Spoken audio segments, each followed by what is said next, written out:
인간 세상을 다스리는 것은 뭘로 다스리냐? 지금은 어떻게 얘기합니까? 특정 개인이 아니라 법에 의해 다스린다고 그러죠. 그럼 법에 의해 다스리면은 그 법은 그럼 어떤 방향으로 인간을 몰아가는가? 그런 거가 관건이 됩니다. 어떤 개인에 의한 통치라면은 개인이 인간 세상을 어떤 식으로 또 지도자라는 말이 바로 그거죠. 이제 길을 가리키는 거. 지도자가 이제 어느 쪽으로 가라고 하듯이 법이 곧 인간 세상을 지도하는 그런 역할을 하죠. 그 지도하는 게 그럼 인간은 어느 방향으로 지도하냐? 그것이 관건이 되겠는데, 그럼 인간은 가는 방향은 뭐가 되겠습니까? 인간이 세상에 태어난 목적을 실천하도록 그렇게 해야 되는 것이죠. 그러면 인간은 지구상에 태어난 목적은 무엇입니까? 이건 뭐 영성이라는 제목 본 분들한테는 뭐 진부한 건데, 그러니까 진부하다는 게 아니라 너무나 당연한 거죠. 영적인 이 존재를 지구상에서 이게 강화해 나가는 거죠. 흔한 얘기로는 영적 성장. 이 존재를 강화시키는 그러한 이제 인간이라는 존재로 세상에 물질계에 있음으로 해서 그 물질계를 소비시키는 대신에 인간의 깃든 영적인 존재가 더 인간의 삶을 통해서 더 성장하고 더 존재가 강화되는 이런 쪽이 돼야 하는 것이죠. 그러니까 법은 어떤 방향으로 이끌어져야 하냐면은 인간 생활에 인간의 영적인 존재의 강화, 그러니까 성장, 이것에 맞춰야 되는 겁니다. 그러니까 사실 어느 정도 맞춰 있죠. 그러니까 우리가 왜 도둑질을 왜 잡습니까? 도둑을 못하게 하는 거는 그 피해자가 재물이 부당하게 잃어서 그런 거다. 하지만은 우리 사회 어떻겠습니까? 아주 큰 부유한 사람의 재물을 일부 떼가지고 도둑질해가지고 이제 이 가난한 사람이 써도 또 도둑은 가난하다고 봐야죠. 좀 도둑은. 이자는 먹고 살기 위해서 중요한 거니까 어찌 보면 분배의 정의가 됩니다. 하지만은 이 사람이 이제 일부러 줬대요 몰라도 이 허락 없이 이렇게 훔친 거, 이 사람이 이 사람에게서 일을 해가지고 정당하게 받은 것도 아니고 그런 거면은 이 사람은 처벌을 받죠. 도둑은. 그 이유는 뭐냐면은 이 재화를 얻기 위해서 많은 긴장을 하고 영적으로 그 단련을 하고 수련을 해야 되는데 그것을 하지 않았으니까 그것을 하지 않으면은 그것은 죄가 되는 거죠. 그러니까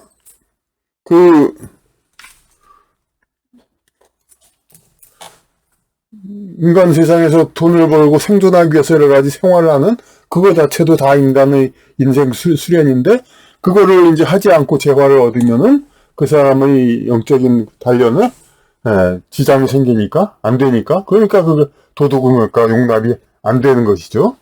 그러니까 횡령, 도둑 뭐 이런 것들 다 마찬가지죠. 이제 횡령, 부당 그것도 또 넓은 의미 도둑이죠. 횡령하는 거.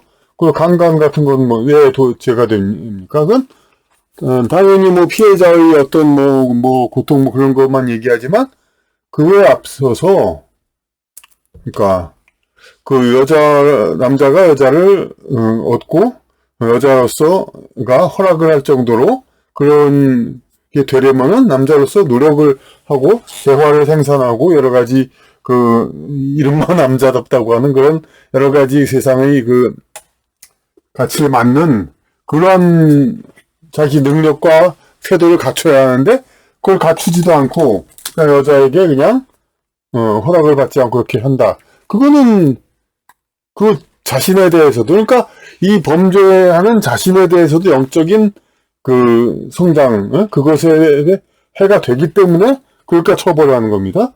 그건 그러니까 이렇게 보면 그것도 아주 처벌이 왜 하나 그것도 아주 쉽죠. 마약 같은 거, 교도소 같은데 마약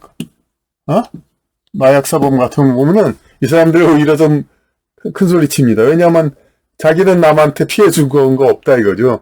예. 자기 혼자 마약했는데 너 왜 상관이냐? 너 아무한테도 피해 준 거 없다. 하지만 마약이란 건 거듭 먼저 많이 얘기했죠. 먼저 강의에서 그건 이제 성취감을 아주 쉽게 하여 환상적인 성취 이렇게 해가지고 인간의 삶 자체, 사람의 탄생 그 자체를 이제 무의미하게 하니까 역시 이것도 처벌하는 것이 되는 거죠. 물론 이제 마약을 거래해서 남을 그렇게 만든 것도 역시 처벌을 하는 것이고 그렇게 함으로써 그러니까 지상의 여러 가지 사람들을 이 법이라는 게 법 체계라는 것이 이 세상을 모든 사람들을 이끌어가는 그런 역할을 하고 지도자의 역할을 하는 건데 항시적인 지도자 그것이 바로 뭐냐면은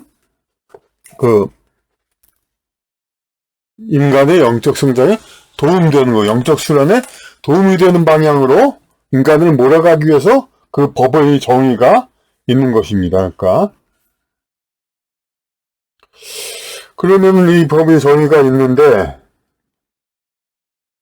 그것이 항상 그럼 정당하게 실시되고 있는가? 이거에 대해서 이제 우리가 이제 현재의 사례를 가지고 보려고 하는 것입니다.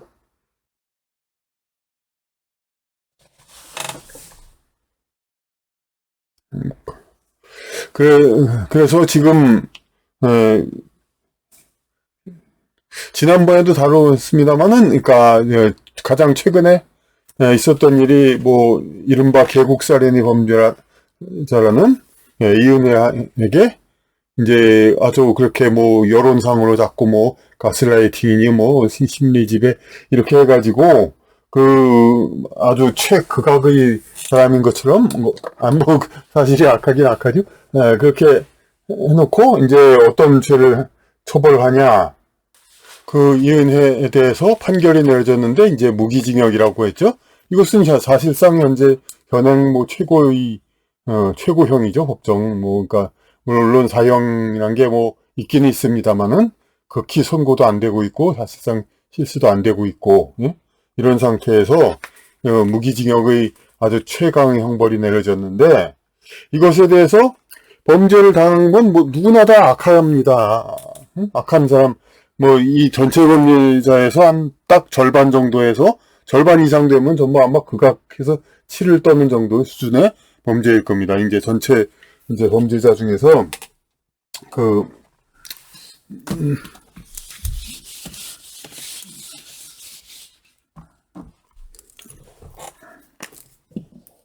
전체 중에서 이렇게 해가지고 이제 더 덜한 사람, 더 심한 사람에서 이쪽 부분을 보면 아마 전체자가 그냥 확대해 놓고 보면은 이런 분노하고 막 그럴 정도. 그러니까 이은혜의 그 행위 그것이 굉장히 아주 극악한 행위로 이제 묘사를 하면은 그렇게 되죠. 근데 이렇게 결국은 이게 계곡살인 그렇게 하지만은 그 살인을 했지만은 어떤 물리적으로 억지로 빠뜨렸다든가 억지로 어떻게 했다든가 그건 아니었습니다. 그러니까 그러니까 일종의 그냥 그런 이제 심리집에 속임수로 그렇게 했다는 건데 그러니까 결국은 어디에 속하냐면 사기죄에 속하는 거죠. 보험 사기 물론 사기죄에 속하는 건데 이 사기죄에 대해서는 이제 실제로 교도관이라든지 형사 이런 양반들이 하는 말에서도 나와 있습니다. 사기죄가 사기범 이런 사람들이 그러니까 인간성이 가장 악하다는 거니까. 왜냐하면은 계획적이고 머리를 써가지고 상대방을 했으니까 오히려 이제 살인은 그냥 우발적 기타 등등 그런 식으로 해가지고 오히려 이제 이 자들보다 더 악하다고 실제 그런 분들이 얘기합니다. 그런데 그렇다고 해서 사기죄가 이 어떤 살인보다 더 높냐? 그런 건 아니죠, 이제. 예. 근데 이렇게, 이게 아무리 악하다 하더라도 최근엔 보이스피싱 그런 것들 얘기들 보면 정말 우리는 분노할 수밖에 없죠. 왜 이렇게 머리를 써가지고 이렇게 사람들을 괴롭히고 그렇게 하느냐. 근데 이거에 대해서 우리는 어떻게 주의사항 같은 것이 있고 어떻게 하면 이것을 피할 수 있느냐는 여러 가지 생각이 있죠. 그러니까 이 사기죄는 사기에 관해서는 우리는 자꾸 생각을 하고 어떻게 이것을 피하려고 애를 쓰다 보면 우리는 이게 극복이 가능한 겁니다, 이거는. 그러니까, 일종의 이겁니다. 그러니까,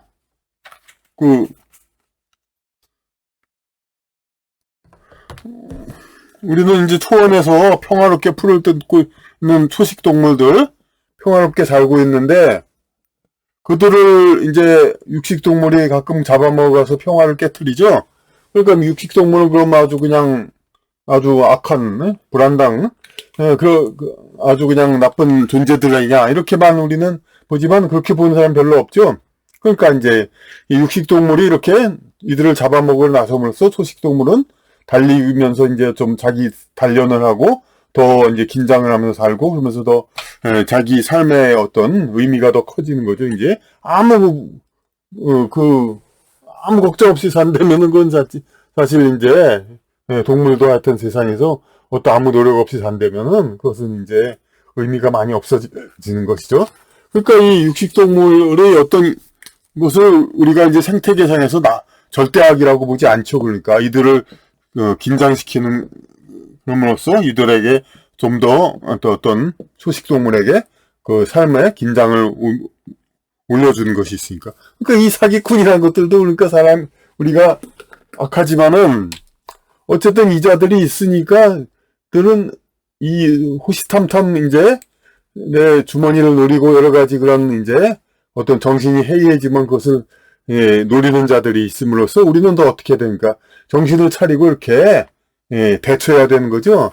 그러니까 이자들이 아무리 악하더라도 이 잠재적 피해자인 우리 잠재적 피해자 그룹은 어떤 자신들의 어떤 그 정신을 좀 차리게 하고 영적인 그런 단련을 하는 것, 이것도 이제 낮은 꼭 영적 단련이라고 해서 그렇게 무슨 영상하고 뭐 도 닦고 이렇게 높은 차원의 그게 아니라 우리가 살아가기 위한 여러 노력, 그리고 남한테 속지 않고 어떤 정신 차리고 이렇게 그런 것 자체도 중요하지. 그러니까 사실 우리가 사업 제안을 받았을 때 갑자기 그냥 터무니없이 그냥 쉬운 노력으로 많은 돈을 벌겠다고 이렇게 누가 제안할 때 이거를 그대로 편히 큰 돈 버니까 좋다고 따라가는 건 그만큼 자기 수련이 덜 된 사람이라고도 볼 수가 있죠.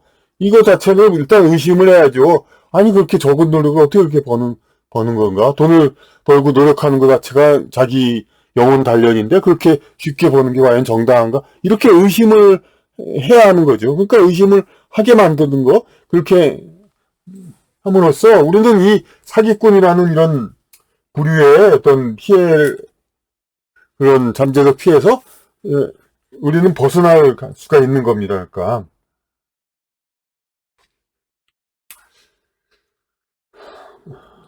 그런데 이게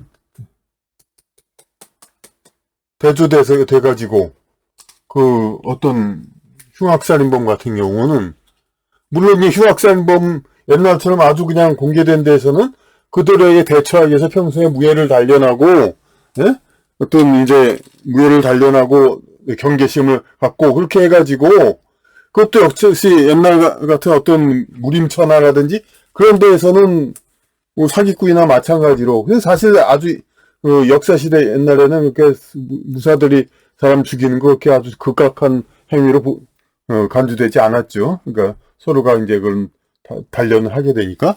그러니까 그거를 옛날에는 그렇지만 지금은 어떻게 치안이 다 돼 있는 상태이죠. 그렇게 서로 믿고 이렇게 사는 세상에서 이제 칼부림하는 살인자 이자를 막기 위해서 우리가 어떻게 평소에 대처를 하냐 상당히 제한적입니다.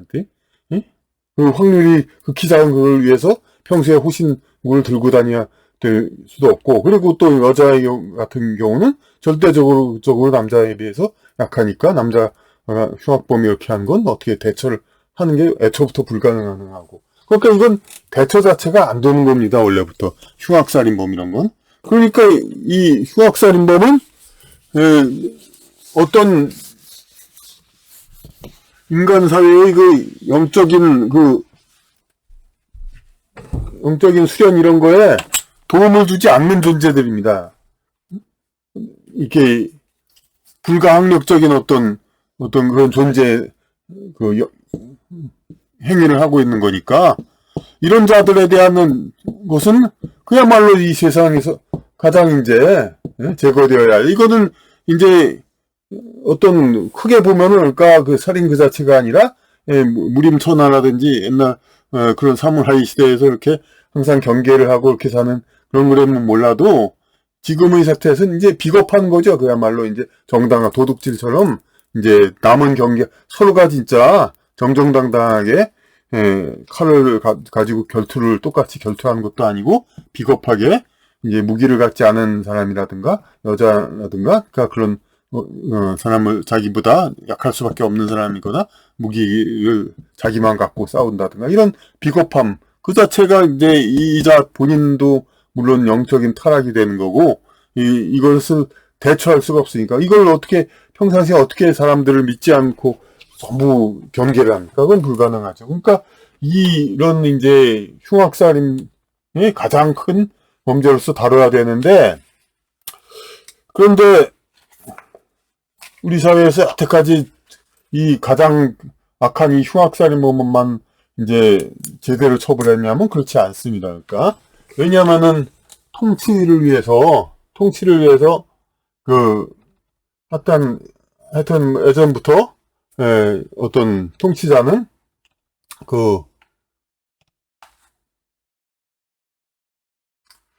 통치를 위한 법을 했습니다. 그러니까 이제 저는 그러니까 개인적인 살인, 개인 간의 살인보다도 어떤 역적죄라든지 뭐 그런 거 같은 거 그런 거는 이제 국가에 대한 반역이라고 해서 근데 그것이 뭐 다 나쁘다는 건 물론 아니지만은 어떤 시대에 따라서 그것이 이제 굉장히 편압으로 이용이 됐죠. 그러니까 옛날에는 다 접어두고 우리 국내에 어떻게 있습니까?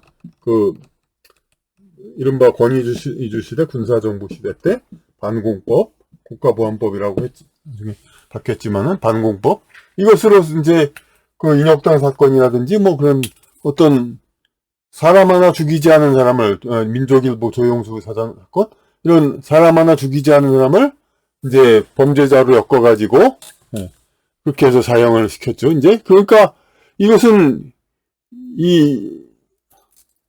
그 당시 드라마에서도 그런 게 나옵니다. 이제 어떤 가족이 간첩죄로 들어가니까 엄마가 얘기하기를 돈 없으면 강도질을 할 것이지 간첩이 뭐냐고 막 그러니까 더 나쁜 짓이다 이거지. 강도질 그런 것보다도 최악의 죄. 그러니까 그 체제 유지를 위한 것을 최악의 죄로서 그 당시 분명히 우리 사회에서도 이것을 이제 체제 반역죄 이것을 가장 최악의 죄로서 해가지고 이수근 뭐 그런 실제로 간첩인지 아닌지 모르지만 어쨌든 잡혀가지고 어떤 이제 신문 같은 데서도 존칭을 가지고 놈이라고 그러면서 존칭은커녕 물론 그러니까 그놈을 잡았다 뭐 그렇게만 하고 그 변호사도 하도 죄가 겠으면서 죄가 맵지 사람이 맵지 않았다 이렇게 얘기를 했다고 그렇게 얘기를 합니다. 그런데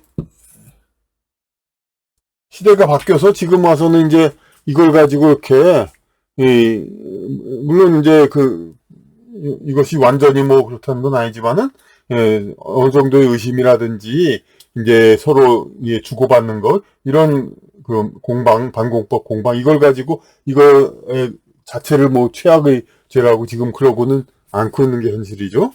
그런데 이제 그건 어느 때부터 됐냐면은 이제 노태우 정권까지도 이제 군사정권 연장으로 본 사람들이 있죠. 그러다 김영삼 정권 때 이제 드디어 문민정권이 되었죠. 그 다음에 문민정권인데 당신이 아직은 그걸 이어왔으니까 그 민주자유당 예, 보수 정권이죠. 그럼 보수 정권에서 어떻게 했냐면은, 보수의 가치를 내세우려고 했습니다. 김영삼 문민 정권에서. 그런데 예전처럼 반공법으로 이렇게 국민들을 이제 틀어잡지는 좀 멋쩍은 상황이 됐죠, 이제. 예? 그러니까 이때 틀어잡은 게 뭐냐면은, 이제, 가정 파괴 엄벌입니다. 근데 이런 반공법도 그렇고, 가정 파괴도 그렇고, 이 살인은, 개개인 간의 살인은 가장 이지만은, 그보다 더 강하게 이렇게, 이런, 이제, 통치 이데올로기의 죄를 하려면, 살인자가 아닌 사람을 더, 이렇게, 단죄해야 더 효과가 크죠? 네? 반공법도 그렇고, 단지 이숙은 도망갔다, 뭐, 어쨌다, 뭐, 그래, 체포했다, 그래가지고 사형, 뭐, 그런 식으로, 그러니까 이때 가정파괴범도, 살인이 가정파괴 아니고 뭡니까? 살인보다 더한 가정파괴가 어디 있습니까? 그런데, 뭐, 자세한 설명, 흥분하기 좋아하는 사람들은 뭐, 그걸 가지고 그러겠지만, 뭐, 가족에게 강간을 했다, 가족이 보는 앞에서. 하지만 살인자가 아닌 사람을, 이제, 이 사형에 시킴으로써, 예, 가정파괴, 가족을 중시하는 보수, 예? 가족을 중시하는 보수의 그런 이데올로기를 과시하기 위한 그런 전시 효과로서 이렇게 했습니다. 그 다음에 이 김대중 정부 그러면서 진보 정부 하면서 많이 좀 바뀌었죠. 그러니까 그런데 김대중 정부 때부터 이제 계속 성적인 이른바 남녀평등 그런 걸로다 그 이데올로기를 다시 또 확산시키기 위해서, 그러니까 그 이데올로기에 대한 법이 이제 처음에 김대중 정부 때는 특별히 무슨 죄 그런 게 아니라 여자가 전화만 걸면 그냥 남자를 즉각 구속시키고, 유명인 주병진 씨도 이제 하나로 구속이 됐었죠. 전화 한 통으로. 그러니까 그렇지만은 이제 문재인 정부에 들어서는 아주 디지털 성범죄라든지 그런 식의 어떤 직접 성범죄 이외의 새로운 어떤 통치 이데올로기적 그런 관념을 만들기 위해서 그렇게 했습니다. 그래가지고 통치 이데올로기적인, 그러니까 디지털 성범죄라는 거를 아주 통치 이데올로기로 사용해가지고 아시다시피 조주빈 한낱 이제 인터넷 뭐냐면 이제 컴퓨터 상에서 여러 가지 연출을 해가지고 안 좋은 그런 상황을 연출한 건데, 이런 걸 가지고 이제 징역 1, 20년 그것도 강한 거지만 도 아니고 40년에 가까운 그런 이제 42년인지 어쨌든 그런 형을 내렸죠. 그러니까 웬만한 사람 한두 명 몇 명 죽인 칼부림 그런 살인범보다 더한 그런 죄를 이제 한 거죠. 이것도 역시 이제 시대 이데올로기적인 겁니다. 그래서 지금 그런데 여기에 더해서 지금 새로 이슈화하고 있는 게, 그러니까 사법부가 이렇게 시대 이슈에 자꾸 이렇게 따라가는 그런 거, 이제 디지털 성범죄 혹은 또 안희정 지사의 그런 무슨 성적 감수성 그런 여러 가지 신종죄를 많이 만들어서 시대적인 통치 이데올로기를 자꾸 형성하려는 게 사법부의 추세인데, 지금 이제 용어도 별로 마음에 안 드는 가스라이팅, 그러니까 심리 지배 이런 그런 거를 아주 엄단한다 이거죠. 근데 이걸 가지고 그 내용은 인터넷에 다 나왔으니까 다들 찾아보시면 알면 되는 거고, 이걸 그렇게 악하다고 이렇게 소문을 내고 그랬었는데,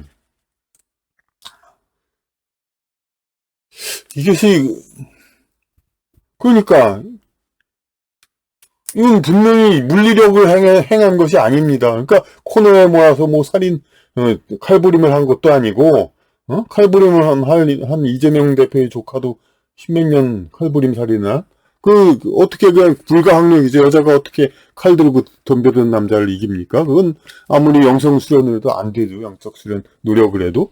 그런 죄, 물론 극악의 죄도 십몇 년을 곧 출감한다고 합니다. 그런데 그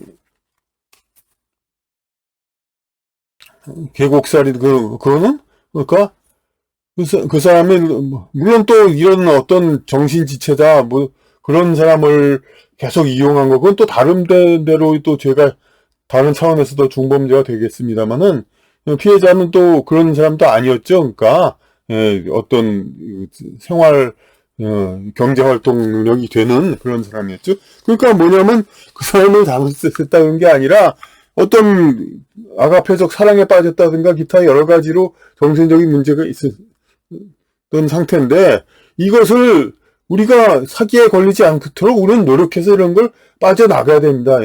우리가 이제 여자 상대방에 대해서 그냥 뭐 어떤 남자가 그냥 막 뭐 해당한 대로 다 해주고 아파트 사주고 집 사주고 뭐 하고 그러다가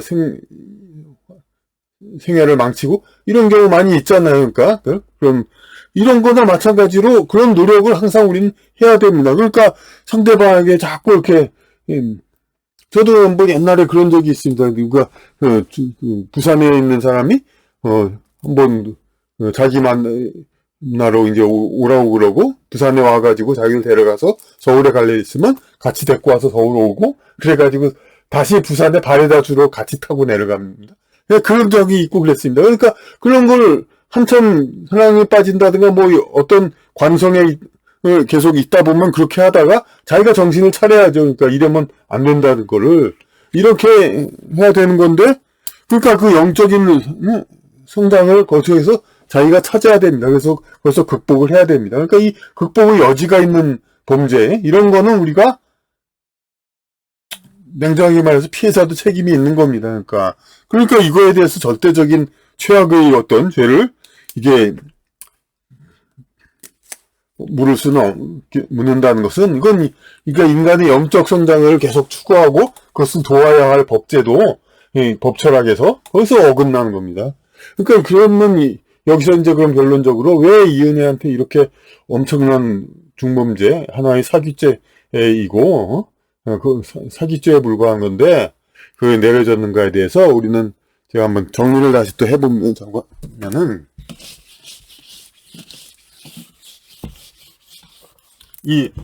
우선 먼저 얘기했던 것처럼 이제 시대적 중범죄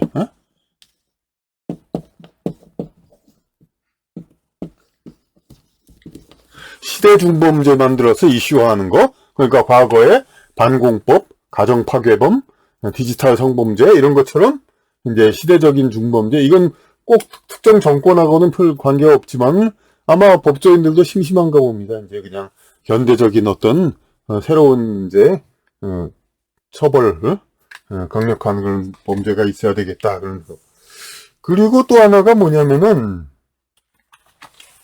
이거 좀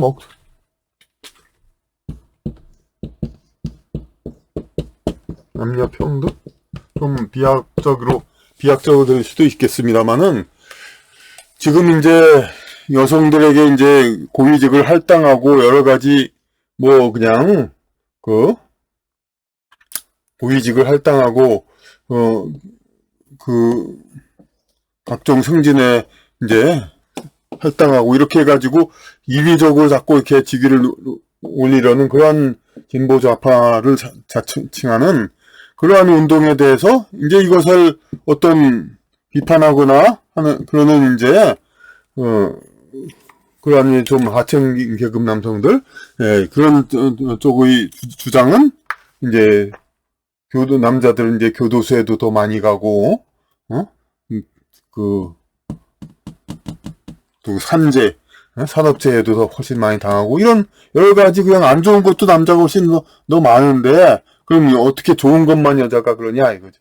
그러니까 여자들이 그러니까 어찌 보면 그러니까 이거를 어느 정도 그러니까 인위적으로 균형을 맞추려는 그 남녀 왜냐하면 이런 진보 운동이 여성의 지위를 올리고 여성을 더 행복하게 하자 이런 것보다는 근본적으로는 남녀 구분을 없애는 거거든요. 그러니까 남녀로 태어나서 구분해서 태어나는 그 시스템 자체를 없애자는 겁니다. 그러니까 없애는 거니까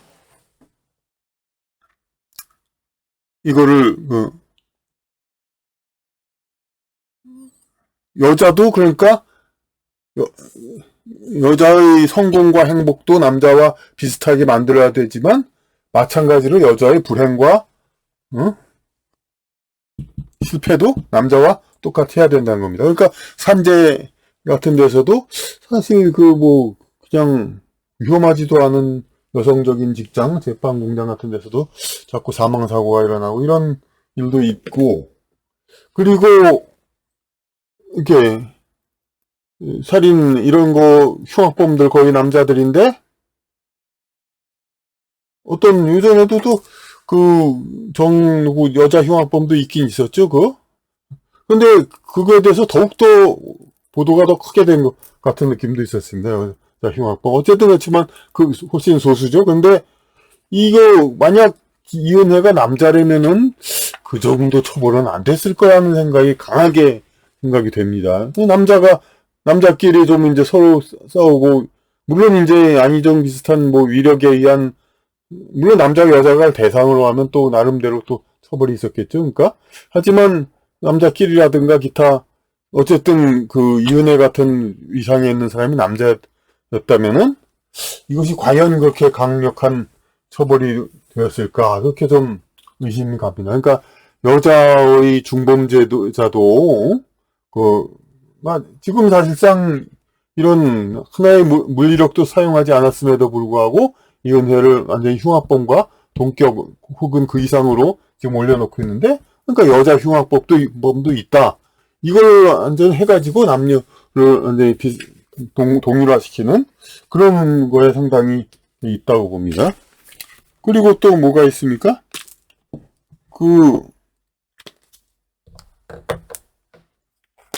이은혜의 부모는 누구입니까? 누군지는 모르지만은 알죠 다. 근데 어떤 사람인지는 러브하우스에서 나온 장애인, 둘 다 장애인이고 극빈하게 살았습니다. 그러니까 단지 그뿐만 아니라 그야말로 아무것도 아닌 사람 이하죠. 그야말로 어떤 힘을 쓰거나 어떤 사회적인 그 사람이 혹시 꼭 지적 능력이 부족하다는 그런 거는 확인 아니지만은, 그래도 거기 텔레비 나온 거라든지 러브하우스든지 근데 나온 걸 보면은 어떤 의지가 강하거나 적극적으로 사는 사람도 아니고, 그러니까 좀 어떤 떠밀려 살고 좀 약간은 그런 사람입니다. 그러니까 이 사람이 무슨 지금 이제 악한 짓을 한 건 맞으니까 이은혜가, 그러니까 그거에 대해서 아무런 어떤 세심한 이제 문제점을 들춰가지고 이것을 이제 그러니까 비판하고 그럴 수 있는 능력은 전혀 없는 사람입니다. 그러니까 그만큼 유전무죄 그런 게 아니라 무능유죄죠. 그러니까 능력이 없으니까 가족이 아무런. 이것은 저것도 반대적으로, 그러니까 저번에 이제 캄보디아 출신 임산부 살해를 당했는데 정황상 여러 가지 의심가지만 무죄가 되고 여러 가지 그랬죠. 그리고 근데 그게 뭡니까? 캄보디아 출신 그 여성은 국내에 당연히 아무 친척도 없고, 아마 가족한테, 본국의 가족한테 얼마 위로금 한 몇백만 원 정도는 줬을지 모릅니다. 몇백만 원 줘도 그쪽 사람한테 큰 돈이 돼가지고 지금 입을 다물었을 수도 있고, 하여튼 가족이 그야말로 약하니까, 그러니까 그것도 있죠. 그러니까 이런 삼박자, 시대 중범죄의 필요성, 이슈화의 필요성, 그리고 여성이라는 것, 남녀 범죄자, 흉악범의 균형을 최대한 맞추기 위한 거, 그리고 하여튼 아무런 이해를 제기할 수 없는 그런 능력이 없는 그러한 계층의 사람이라는 거. 이 세 가지가 돼가지고, 이거 악하긴 악하죠. 누가 악하지 않다고 합니까?